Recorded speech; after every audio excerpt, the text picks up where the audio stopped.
పశ్చిమ గోదావరి జిల్లాలోని చిన్న గ్రామం వేమవరం. ఆ గ్రామంలో అందరికీ ఆదర్శంగా నిలిచినది ఉమాది కుటుంబం. ఆ ఇంటి పెద్ద ఉమ్మడి కుటుంబం తలపతి రామచంద్రయ్య, ఆయన భార్య సీతమ్మ. వారికి ఇద్దరు కుమారులు, వెంకటేష్, గోపాల్ మరియు ఒక కుమార్తె లక్ష్మి. రామచంద్రయ్య భూములు పెద్దగా లేకపోయినా, కుటుంబం ఐకమత్యమే అతని నిజమైన సంపద. మనలో మనం కలిసుంటే ఏ బాధలు చిన్నవైపోతాయి అనేది ఆయన మాట. అందుకే ఇంట్లో ఎప్పుడూ నవ్వులు, మాటలు, పనుల సందడే. వెంకటేష్ వ్యవసాయం చూసుకుంటాడు.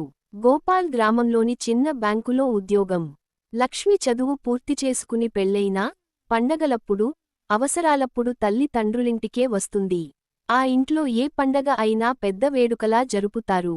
పొరుగువాళ్లు కూడా చేరి కలసి సంబరాలు చేసుకుంటారు. ఒక సంవత్సరం గ్రామంలో బాగా ఎండలు పడ్డాయి. పంటలు ఎండిపోయాయి, ఆదాయం తగ్గిపోయింది. వెంకటేష్ ఆందోళనలో పడ్డాడు. ఈసారి పంట లేకపోయితే ఇంటిలో ఖర్చులు ఎలా అని తనలో తనే బాధపడ్డాడు. కాని రామచంద్రయ్య మాత్రం నిరుత్సాహపడలేదు. మనము అంతా ఒక్కటి. ఒక్కరి కష్టం అందరి కష్టం. కలిసి ఉంటే దారులు తేలిపోతాయి అని ప్రోత్సహించాడు. ఆ సమయంలో గోపాల్ తన జీతంలో కొంత భాగం ఇంటికి ఇవ్వడం మొదలు పెట్టాడు. లక్ష్మి తన భర్తతో కలిసి కొంత సాయం పంపింది. సీతమ్మ ఇంట్లో చేసిన పప్పు పొడి, పికిల్స్ గ్రామంలో అమ్మితే కొంత డబ్బు వస్తుందని సూచించింది. అంతా కలిసి పనిచేసి, ఆ ఏడాది కష్టాలను బాగా దాటేశారు. అలా రోజులు గడుస్తున్నాయి. ఒకరోజు గ్రామంలో కొత్త రోడ్డు, నీటి ప్రాజెక్ట్ కోసం సమావేశం జరిగింది. గ్రామస్తులు ఎవరి మాట వినాలో, ఎవరిని ప్రతినిధిగా పెట్టాలో నిర్ణయించుకోలేకపోయారు. చివరికి అందరూ ఏకమై, మన గ్రామానికి నిజంగా సేవ చేసే వ్యక్తి రామచంద్రయ్య అని చెప్పి ఆయనను గ్రామ కమిటీ అధ్యక్షుడిగా ఎన్నుకున్నారు.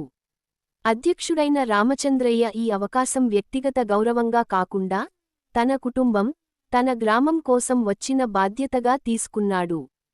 ప్రాజెక్టులు సక్రమంగా నడవడానికి శ్రమించాడు. గ్రామంలో తాగునీటి సమస్య తగ్గింది, రోడ్లు మెరుగయ్యాయి. ఉమాది కుటుంబం కేవలం ఒక కుటుంబం కాదు.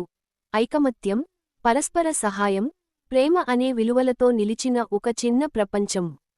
వారిని చూసి గ్రామంలోని అనేక కుటుంబాలు కూడా కలిసిమెలిసి ఉండడం ప్రారంభించాయి.